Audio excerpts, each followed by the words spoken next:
So now we come to our 11th session of the Essential Snapshot. And a big congratulations to each of you for reading through the Old Testament. It's a pretty big part of the Bible, isn't it? Wow. And for getting a large way into Matthew, and you cross this silent 400-year gap, and we're going to try to make some connections in this lesson, number 11. A lot of different connections. You know, as you think about, for example, these 12 books, in the original Jewish Bible, they're all sort of seen as one book with 12 sections, and they saw the connection between them. I'm going to talk to you about how I have connected them in my heart and mind through the years. I could say to you, it's as though if you look at all 12, you've got this golden necklace of inspiration. And these are the pearls, the gems on the book, all interconnected.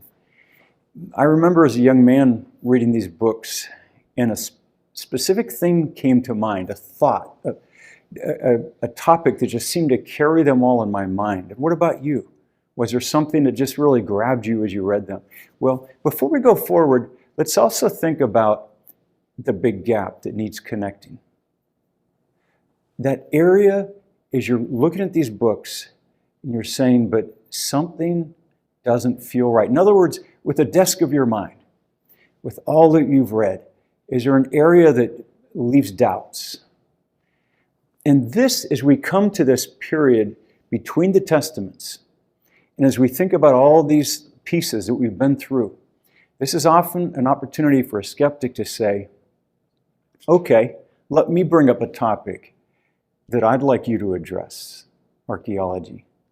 Because in archaeology, we've got, for example, scholars, even Jewish in Israel, who say, we don't really know, based on archaeological evidence, if there was ever an exodus out of Egypt. If they really did have all the details we found with King David and Solomon and their temples, and we don't have all the evidence you might think we do. Maybe it never really happened. Let's take a look. By digging deeper, you're going to find once again a reason to believe that's rather profound. So as we seek to make connections with archaeology, there are a lot of different ways you can look. And I want us to begin by looking at the words of one man. He's one of the most prominent scholars around the Greek culture and the New Testament, Daniel B. Wallace. Now remember, archaeology covers a lot of ground, no pun intended, including manuscript evidence. And we're going to look right now just at the manuscript side of things for just a few minutes.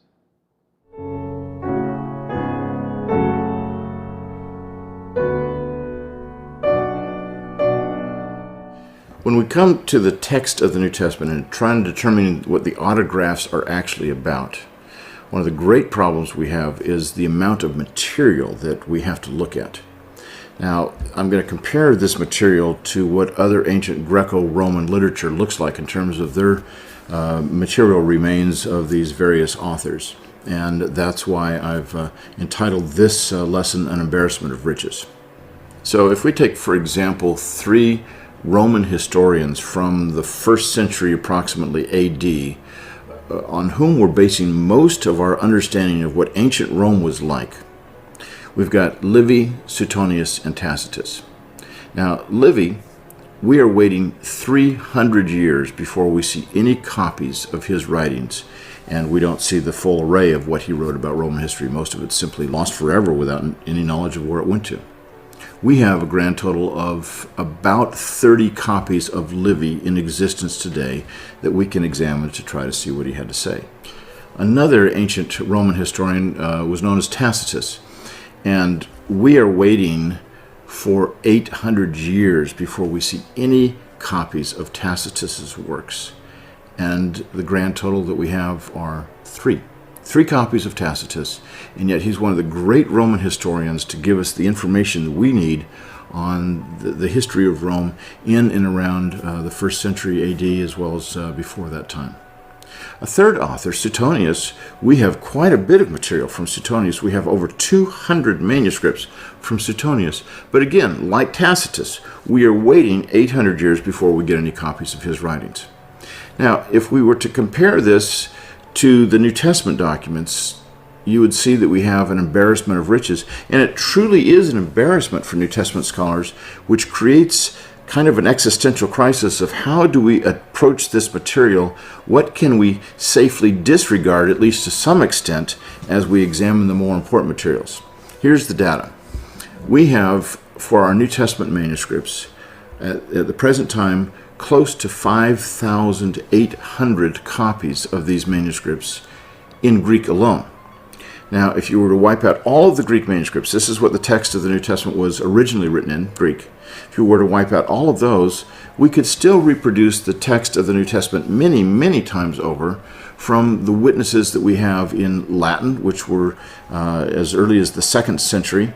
And the Latin text, we have over 10,000 copies of Latin manuscripts of the New Testament in existence today. We have so many copies of the New Testament in all these versions that there are surely between 15,000 and 20,000 copies of the New Testament not in Greek, written on handwritten manuscripts. So it's an embarrassment of riches.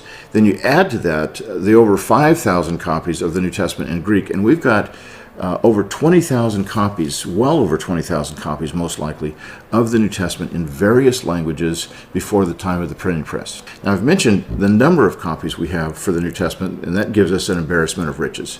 But I haven't talked to you about the dates. As you recall, with Livy, Suetonius, and Tacitus, we're dealing with the earliest manuscripts coming 300 years, and those are only of Livy.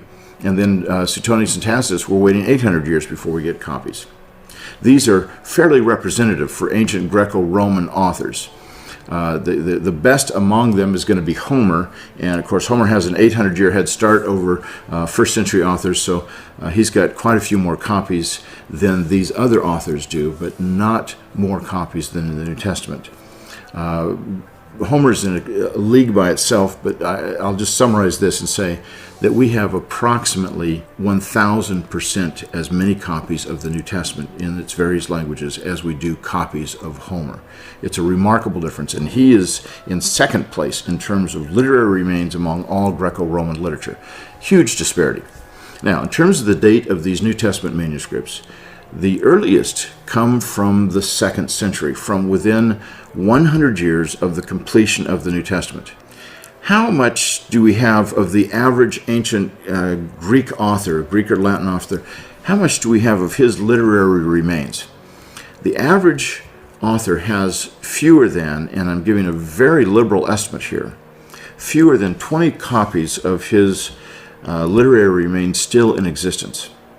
And most of these Greco-Roman authors would have just a handful, 1, 2, 3, maybe 6 or 7 copies, that's it. So giving a generous estimate of 20 copies, if you were to stack those literary remains up, how tall would it be?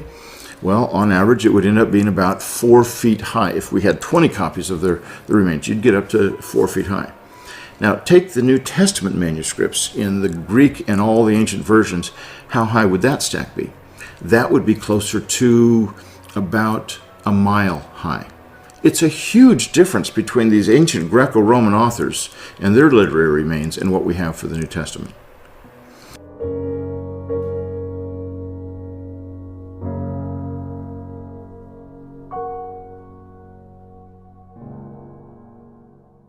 So you get a general sense, now we're looking at the New Testament, of the manuscript evidence in its support. It's overwhelming. It truly is. This is just touched on actual manuscript evidence. If we look at the writings of the church fathers, ancient hymnals, creeds, extra biblical quotations of the Bible, you could reconstruct the Bible. If you took all the manuscript evidence away, you could reconstruct it again and again and again through the other evidence. It is absolutely astounding. And yet the average person today has this notion that if you pick up a Bible, you've got this book that has no verification going back into history. It's all kind of make-believe. There's other evidence as well, as you might know. Archaeology is digging up ancient mounds of ancient cities, and the mound is called a tell. And what happens is, if you've got a good piece of real estate, usually on a hill, you build a city, and when it's conquered, it's torn down, burned up, and the ruins are part of the rubble on which you build the next city. And over the years, you build, and again you build. And did you know, what is the city that's been ransacked and torn down and destroyed more than any other in all the world? Jerusalem, 27 times. And, so, yeah, it's kind of hard to get all the evidence about David and Solomon's temple, but there is a lot of evidence for the Bible itself. And that's really the main point of this series, the essential snapshot, is to say you can trust God's book. Now, I want to give you an analogy. If you bought a plot of land in a beautiful mountainscape at the top of a hill, and you had trees torn down, and you put your house up there, and then you were sitting a year or two later in your living room looking out over the view and reading books on history of the area, and you read about the Indians, and then the explorers that came through, and you start wondering, I picked the best hilltop in this area. I wonder. And you could spend years digging, and you may never find an arrowhead or proof of the Native Americans having been there, but they may have set up their camp there many times. And if you go more modern history, if you come to the explorers who maybe first came to the land, or go back to the Civil War, you might find, a little piece of a bullet or some evidence of the Civil War. It's a little more likely because it's more recent, and the kind of evidence might be more lasting. There might even be rocks left from an old chimney in an old cabin that went back to George Washington, who knows? But that's the point with archaeology. The further back we go, the less evidence we will find. It's common logic. And it used to be, now this is the fact, it used to be people would read the Bible and say, well, Abraham, maybe it's made up, who can ever know? It's impossible to know. Nice story though, and it makes me believe in God. And then began archaeology. It began how? People were looking for evidence around Scripture. That's why it's called biblical archaeology. Archaeology, like science itself, had its start primarily, almost completely, in case of archaeology, through Christians going after the hunt to demonstrate the Bible. Now, in our modern era, archaeology's it's matured into a discipline with all different areas and so forth. But it's fascinating to think that if you go back through the Bible and you compare with everything dug up from the earth, there's never been a solid contradiction to discredit the Bible, not once. But we have found over and over evidence to confirm it. The reality is there's so little. If you take a haystack and you find one needle in it, the needle is kind of the amount of evidence we found for anything in archaeology, because it's a big world out there that's been covered up and destroyed and burned up and turned to ashes, right? And then if you take the actual mounds, the tells, and places where we know to dig, and we've started digging, we've pulled out and examined at best 2%.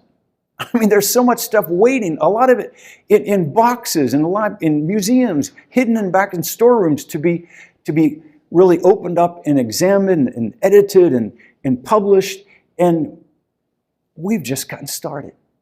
So this idea that's become modern and popular, which is to say, if we can't see it in the ground, you can't believe it ever happened, is kind of a weak assumption. Shouldn't be a strong assumption. If the Bible, which promoted and launched archaeology largely, and has been confirmed by archaeology massively, if it can be used as one of the many tools, I think we'll continue digging up and finding stuff rapidly that ends up also confirming the Bible. We don't need the Bible to create a circular reasoning. The Bible says it, I found it, it proves it, but rather, sometimes it's just one of many helpful tools.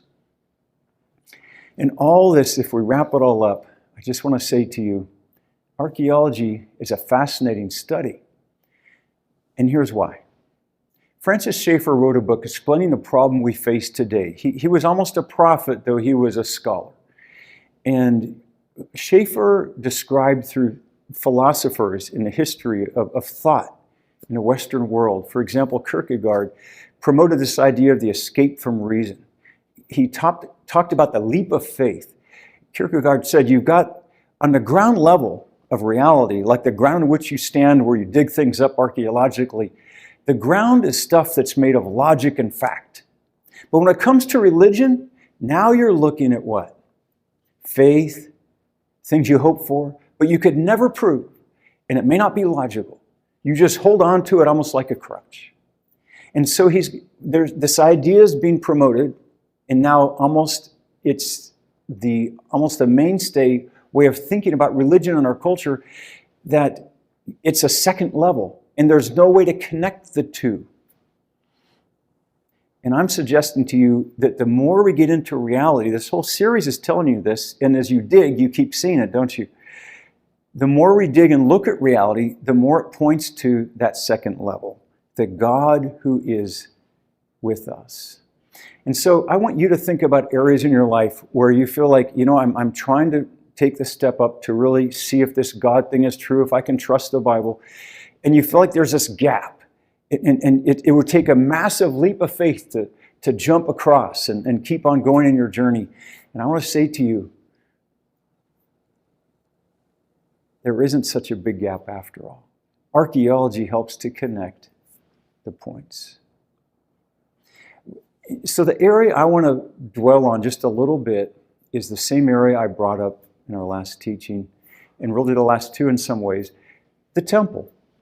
This is a random pick, but I pick it with the minor prophets for this reason. As a young man, as I read through the minor prophets, again and again I read and soaked into it, wondering, how does this connect with the rest of the prophecy all the way to the end? And I kept wondering how much of their description about the temple and it's being refurbished, reconstituted, is about what would happen immediately with a comeback of the Jews from exile, with Haggai and Zechariah and so forth. How much of it was about like Zerubbabel's temple, or how much of it focused on what is yet to come? And is there going to be a literal temple rebuilt in the end of time, as many would say is true? There's also mention in Daniel about what happened during the 400-year gap between the testaments, this desecration of the temple. And many people who have a futuristic viewpoint of things say, but that's going to happen again in a bigger way when the temple is rebuilt. And so I struggled with the thought. I want you to wrestle with me a little bit as you think about this. First, there is this period in between the testaments. Think about the 400-year gap. When it began, Malachi gave some words about a coming prophet, some words of promise that God's going to show up again. And then the words of the prophets fell silent for generation after generation. But God was still at work, of course. And the temple was a really big deal in the minds of God's people. Now, we can read the books, which the Catholics call the deuterocanonical books. And their Bible has these extra books in between what we call the Old Testament and New Testament that Protestants tend to call apocryphal books. Apocrypha means hidden, and the idea is these are books that maybe aren't quite as important. That's one way to look at the word. So the Catholics don't like that term, but their idea of deuterocanonical is it's canon. It's God's word, and it's kind of a second piece of it. It got put in later. Now, the Reformation in the 1500s, the Reformers said, look, the Jews didn't have these books. They didn't count them as canon. We're not going to count them either, but they're good history. In the end, because if you read them, they won't change any major doctrine. It's not that big of an argument, honestly. But these books over the 400-year gap talk about the Maccabees. They talk about a lot. Let me first just talk to you about the period itself. As Malachi looked in the distance and gave his prophecies, and boom, everything seemed to stop in terms of written revelation. Think about where the people of Israel stood. They came out of exile, had rebuilt the temple, and as you're going to see in a minute, in a time of Malachi, things were falling into disrepair spiritually for the people of God. They were overwhelmed especially through this 400-year period, by these other powers, superpowers. And you know, according to even as Daniel saw it ahead of time, there would be the Medes and the Persians, and then what came? The Greeks. And so you get the world power moving from the Far East, from the Medes to the Persians, and it keeps going westward, finally to the Greeks. And here the Greeks take over the world during this 400-year gap. And so much happens. But the temple is desecrated by this Greek ruler, Antiochus Epiphanes. And then there's a comeback, which the Jews greatly celebrate, when the Maccabees took control again of the temple and maintained it for a few generations. And they have their Feast of Dedication and Hanukkah celebrating some of these events. The curtain opens again with Matthew, and who do we have? The Romans ruling. And very difficult time, but in the fullness of time, God was at work around this idea of the temple. So let's take a look at the Minor Prophets briefly. You have these 12 smaller books. And chronologically, in general, if you look at the flow of the books, they're pretty much right. But the Jews also were looking at themes when they put these in their Bible, and the Protestants. And it made sense when you're coming to this place where Daniel's predicting the future, and there's been a lot of hardship, to next bring you to Hosea and talk about God's covenant love. And then Joel and Amos, and they start talking about problems, about warning about the destruction to come. And Obadiah may be the oldest book of these. It depends how you date it. But Jonah, most people think that's the oldest. If you had to put them chronologically, Jonah would come first. Then you come to Micah, Nahum, Habakkuk, and most of these books are written before the time of the exile, when they're in captivity. And then the last three are truly fitting with chronology. Haggai, Zechariah, and Malachi are at the end. So we're going to look at Malachi for a minute. But I want you to think about this. What is the priority in God's mind and heart? Behold, in chapter 3. Now, the first 3 chapters of Malachi talk about the sins of the people for which they deserve God's judgment. He says, behold, I'm going to send my messenger. He will prepare a way before me. And what does that bring to mind as you think about the New Testament? About Matthew and everyone else across that big gap. This is the big connection, friends. It talks about John the Baptist. It talks about a messenger like Elijah. Look at chapter 4, the closing verses of the last book of the Old Testament. Behold, it's almost repeated, I send you Elijah the prophet. And it's really meaning one like Elijah. He's coming back, but maybe in different skin, right?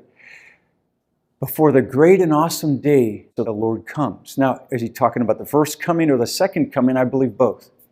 Prophecy in the Old Testament is often this way. It often, in fact, has 3 layers of fulfillment.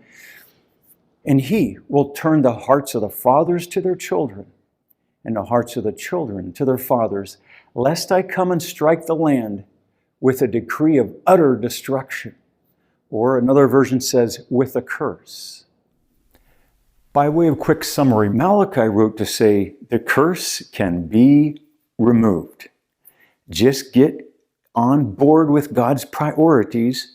There's more to the temple than bricks and mortar. It's about you being right with God. Malachi wrote in chapter 1 about the corruption of the priesthood. Chapter 2 about marriages that were failing. Chapter 3, he described the tithe not working. People didn't take God seriously anymore. And he, God's messenger, that's the meaning of his name, Malachi. Some say it could actually be a generic title for the book, and perhaps even for Ezra's ministry. Remember, Nehemiah, after rebuilding the walls, went back to serve the king again. And who comes back but Ezra to do the most important part of the temple rebuild? It was to rebuild the spiritual lives of the people. That's the way we can be truly blessed. That was the message of Elijah and of the coming prophet John the Baptist. It was the mission of Christ who, when it came to the physical temple, cleansed it and described its coming destruction. But the spiritual temple, he died to make it happen.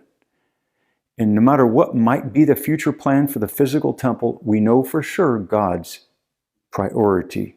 It's you and I being right with him.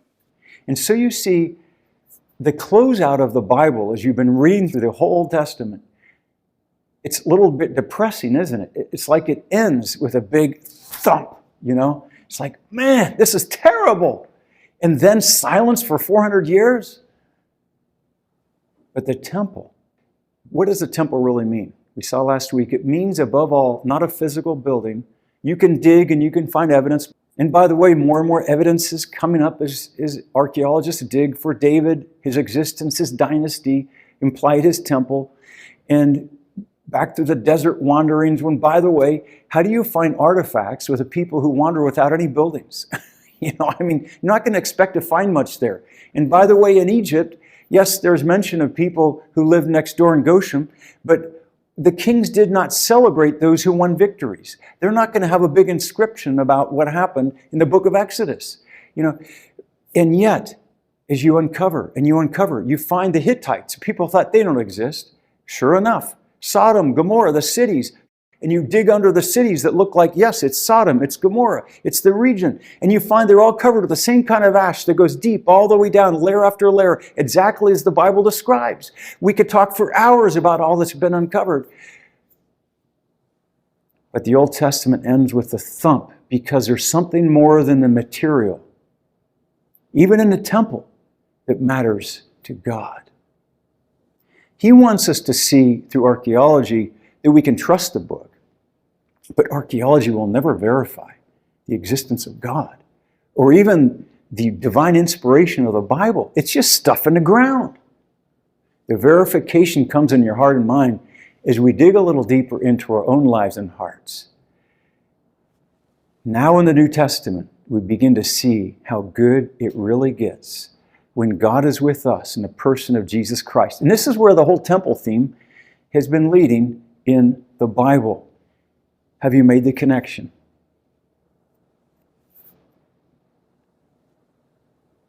Have you realized that as Matthew starts his gospel, he's looking back, quoting prophecy more than any other writer of the Gospels, the four accounts of Christ and his life and death and resurrection.